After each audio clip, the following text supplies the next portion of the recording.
সাহেব, আপনারা সবাই দোয়া করবেন আল্লাহ তাআলা এই রিয়াজকে ব্যস্ত নাসিব করে।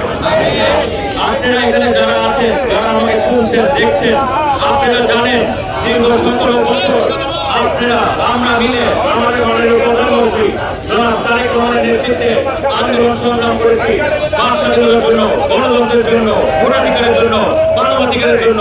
সর্বশেষ ছাত্র জনতা আন্দোলনের মাধ্যমে সমাপ্তি ঘটে এবং বাংলাদেশে গণতন্ত্র ফেরত আসে।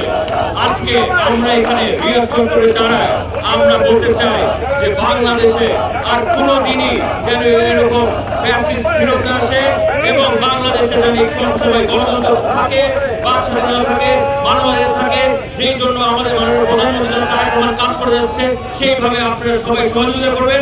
ইনশাআল্লাহ আপনারা আমরা মিলে আমাদের এই কেরানীগঞ্জ বাংলাদেশকে আমাদের মাননীয় প্রধানমন্ত্রী তারেক রহমানের নেতৃত্বে এই নতুন অধ্যায় নিয়ে যাব। সবাইকে ধন্যবাদ, সবাই ভালো থাকেন, আল্লাহ হাফেজ। বাংলাদেশ জিন্দাবাদ, দেশ নির্মাণ কার্য অমর, শহীদ দেশ তারেক রহমান।